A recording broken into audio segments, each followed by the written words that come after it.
It's a very violent, anti-child community.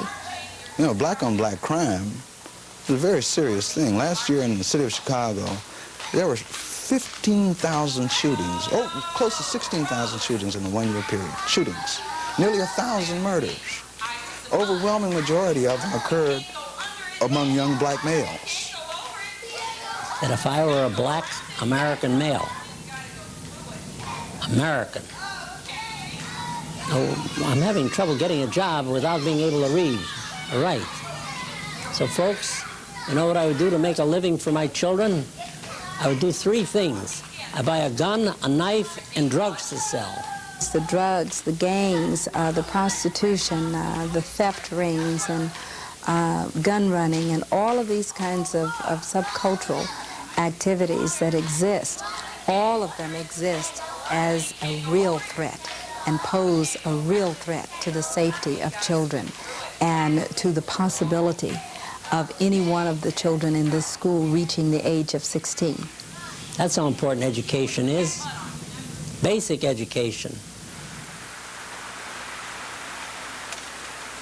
So there are a lot of activities, subversive activities going on in this community, and yet the Corporate Community Schools of America has been able to exist without reaping, you know, the hostile kinds of behaviors and so forth. Now, in this particular case, you want to know what 25 is of 125. It's how much percent. All you have to do is just say 2,500. And that's with all of them. If we went straight down this list, the next one we would have what? 1,300? Because you're going to always multiply that given by what? 100. Then divide by what? Divide by the what? The given answer. We are regarded as a vital component of the North Lawndale community. I think the fact that the presence, the physical presence of the school in the North Lawndale community says something, and it says that people, even though they are jobless or homeless or they may have a very limited education, they want what's best for their children. And so this building stands as, I think, a testimony to that, because after 5 years of operation, you know, the building is still clean. The visible presence of this building in the community has inspired people and kind of given them a sense of hope. And they can see it. It's concrete, and they know we're open 12 hours a day. We don't have vandalism here.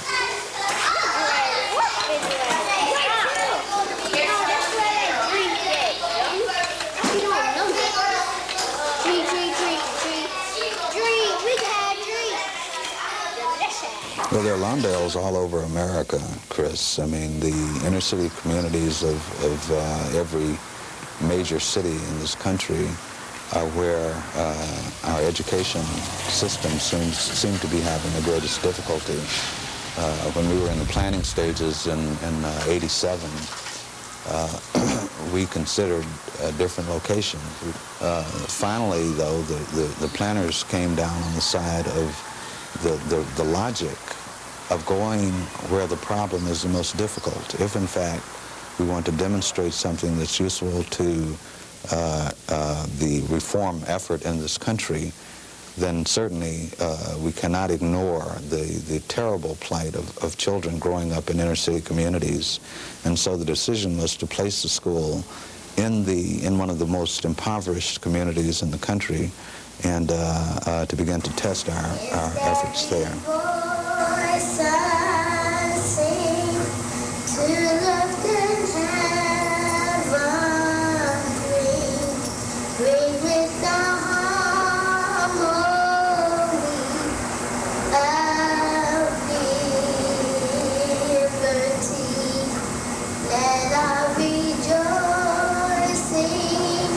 Rise, highest the listening sky.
think the sponsors and the founders wanted to make a statement, and that they wanted to say to society and to all of those who would look at children in the public schools in an area such as Lawndale and say that those children can't learn and they can't succeed and that they're failures and that they're doomed, that they're members of the so-called permanently underclassed, that they were wrong, and that they had no right to damn these children that way. And that was a powerful statement. It was a bold statement. It was a statement of vision, and it was a statement of commitment on the part of the founders as well as the corporations who chose to support this initiative. It was a bold statement. Part of the objective was to take the things that people talk about as being good for all public schools, longer school day, early childhood education, longer school year. All of these are things that people talk about, and they're all things that we did. As an example, our per pupil cost is no greater than the average in the Chicago public school system. The children are randomly selected by computer so that we don't cherry pick. We're not getting the best and brightest kids. We're getting typical neighborhood kids. We use the same test to measure student achievement that the public schools use, the Iowa test of basic skills. And so it's those kinds of constraints that we placed on ourselves that really make the corporate school kind of a hybrid. It's not there's one other factor. The kids pay no tuition. I mean, if you charge a tuition, you'd automatically screen out the children who couldn't afford whatever that tuition might be. And so by working within those constraints, we've created a school that's what I call a public/private school. It's a private school organized in the public interest. Everyone focus? Yes, focus. 1, 2, 3.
Which is what our kids and sometimes in other systems don't have.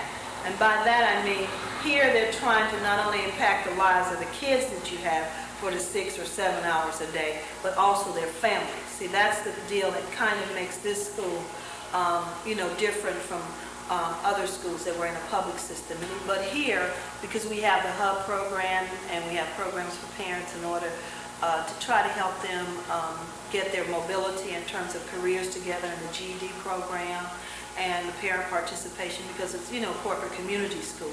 So that element, I think, is much different, because we say here when we have a child come in, whatever your issues are as they relate to instruction, those are really impacted by what your issues are in the community in which you live.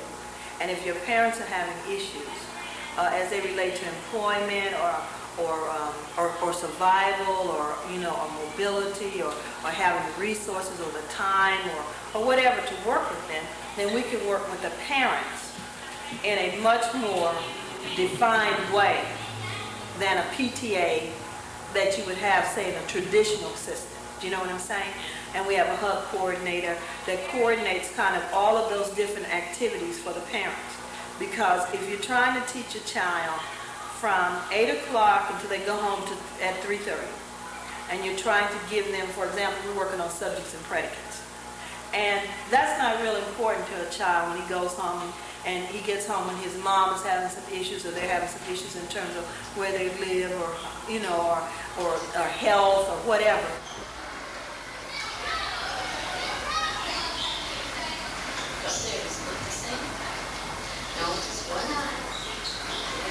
We have the freedom, to work with the children according to their progress level, according to the, environment that they're coming out of. We take their experiences that they're bringing from home and we build on it. And we have the freedom to pull resources from different, other resources. Anything that's good that we see that will extend what we're trying to do here in terms of the children's development socially, emotionally, and in every way. We focus and emphasize cooperative play and teamwork, and the children really get in. And then, like I said, we want to really inspire critical thinking skills, problem-solving skills. So this is one of the ways I use in the classroom: teamwork, planning themselves, discussing it, and then I go over and help where I need it, asking open-end questions, which makes them, come up with other ideas and extend their thinking skills. So this is one of the things I do for problem-solving, teaching and sharing, taking turns. It's cooperative work.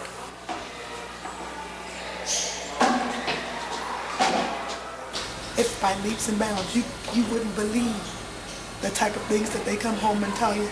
My daughter comes home, she's 4, and we're dressing for school in the morning, and then she tells me her body parts in French, and I'm trying to keep up.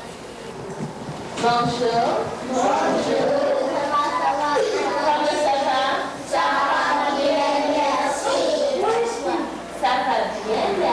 It makes your mind at ease. I bet you can ask any parent here. Do they worry about their child when they're at CCSA?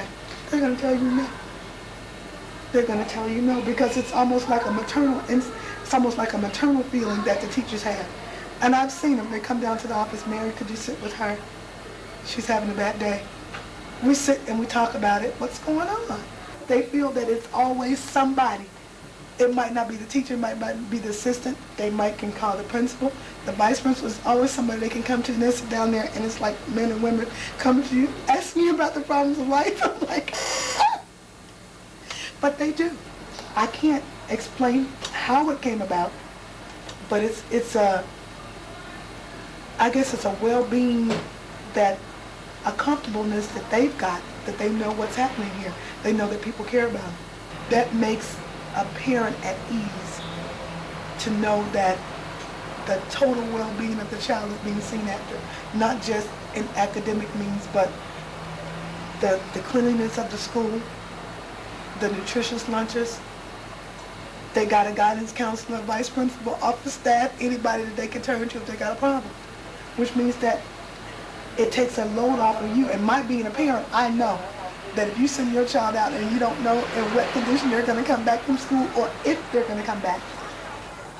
One of the ways that we deal with it here is, one of our major things that we start each year and kind of it's ongoing is getting to know you. That means knowing, the inside and the outside of you and keeping you safe. But we have to think about the fact that a lot of times now, a lot of random kind of violence happens to kids just walking to and from school. And so I try to use, and I say to parents, which is I think one of the ways that I've tried to be very sincere and straightforward, what I would do with my own children, I would do with your children. What I would require of my own children, I would require of yours. And what I would give and extend for my own kids, I would extend for yours. And I think that's what you have to do in order to impact kids in their life. Sean, you're looking at something down there. Rashawn? Look at those children. Just look at them. Do they look like they are angry enough to start a fire, to start gangs, to kill?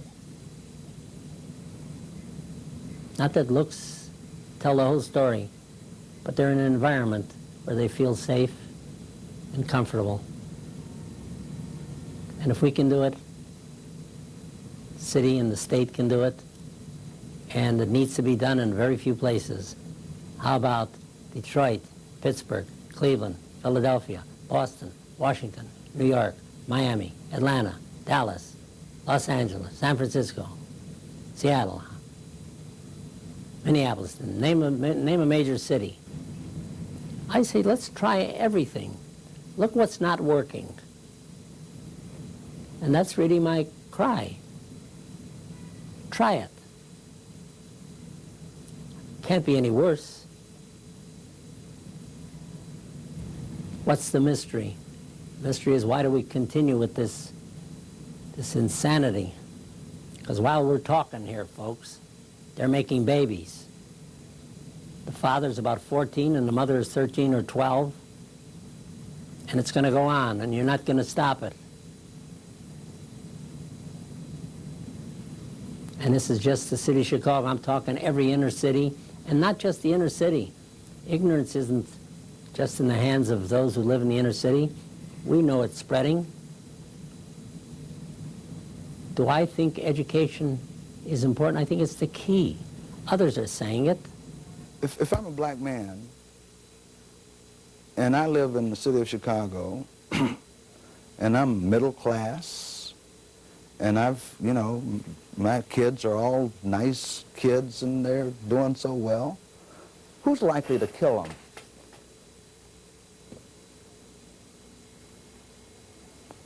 Who's likely to hurt them? Another black kid. Another black kid who is uneducated, who's alienated, who's angry, who's hostile, who's abused. So don't I have to do everything possible to ensure that not just my child is okay, but that other kid, that poor kid, is okay? And the same applies to you. The same applies to you.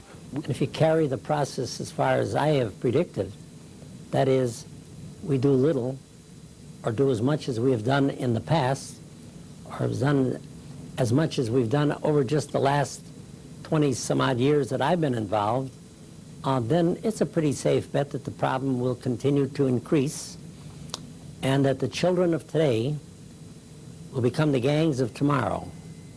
And the gangs of tomorrow, I predict, will make the gangs of today look like Boy Scouts.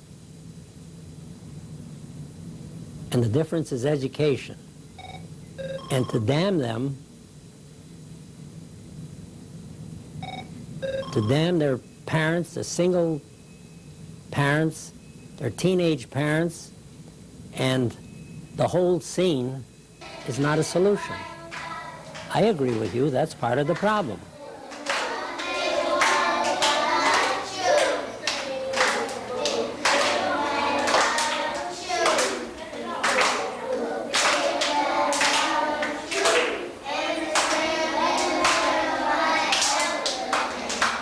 Kids flunking out, flipping out, dropping out, dripping out, all kind of out.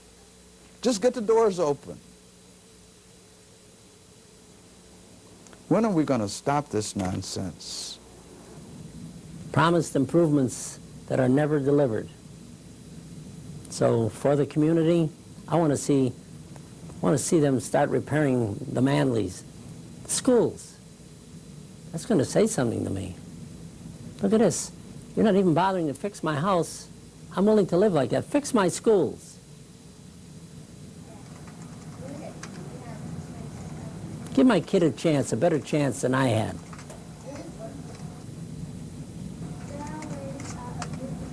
Oh, yeah? Well, let them get out of it themselves. How did they get in there in the first place? And they shouldn't have had any children. And this, and then they want to talk more and more about the problem. That's when you start to unravel as a society, as a democracy, as a whatever you call yourself. And so I don't know, but that we're creating a situation where we will have a society of clearly of haves and have-nots. The jails will be so full that I don't know what we'll do. I guess we'll have to just encamp people somewhere. So we're going to find a solution.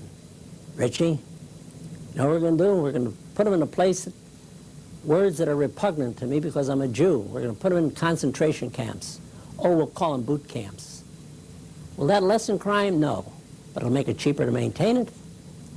Well, that'll satisfy folks for a while. But the crime will continue. And the riots will continue. And the ignorance will continue. And those of us who have will have to wall ourselves in. We'll have to lock ourselves in. And when that day comes, the ball game is over, my friend. And so, either I said this to Richie, either we educate them in spite of all the problems, find ways to educate them, or we better kill them. Because the day may come when this country will find some law that will make it impossible for you, any person, a black American male, to be in the streets after dark. I think that's impossible, huh? Okay. Let's keep this pattern going. I'm a hopeful person, and as much as I sound like gloom and doom, the minute you give up hope, you might as well stay home under your bed and don't come out and don't talk to anybody. Don't do any interviews with people from NIU. You see, no, I have to remain hopeful. It's the only thing that keeps me going, because once you give up hope, you've given up everything.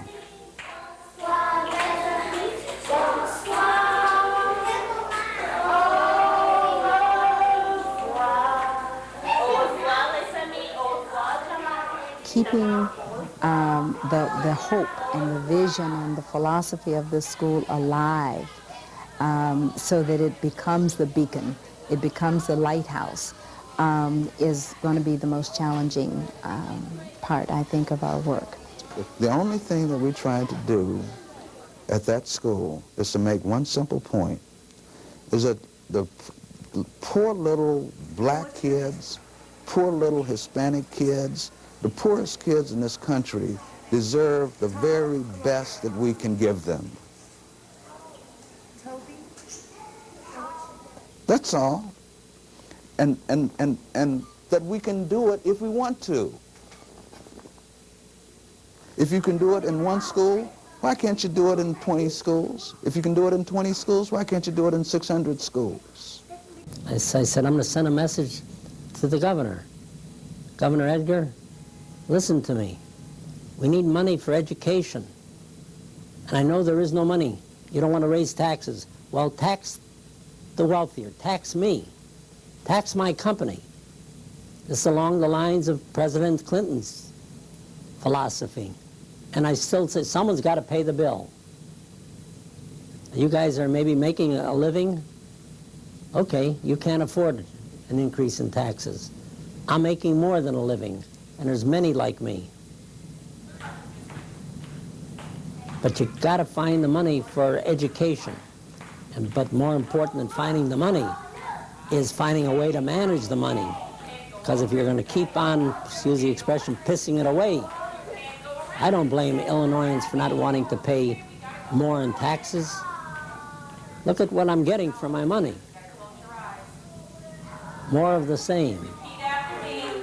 I feel something cold. I feel something cold. I feel something damp. I feel something damp. It's kind of slimy in here. It's slimy. Keep your eyes closed. I feel something furry. I feel something furry. It's got ears. It's got a big wet nose. It's got a tongue. It's a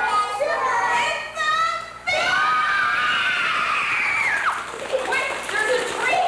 Climb up the tree. Climb up the tree. Stop. See if he's coming. Yes, he's coming. We've got to climb down the tree. Okay, there's the water. Start swimming.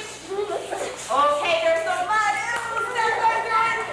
Here comes the bridge. Run over it. Okay, there's a windmill. Run.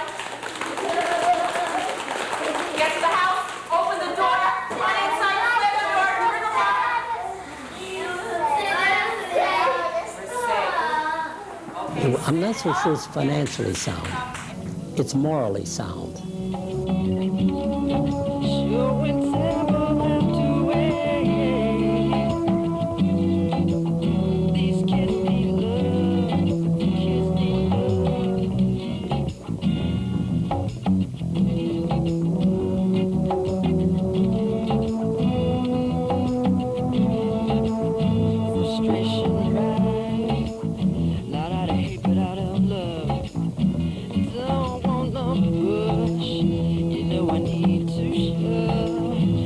Take these kids and home, show 'em a brand new ball of yarn.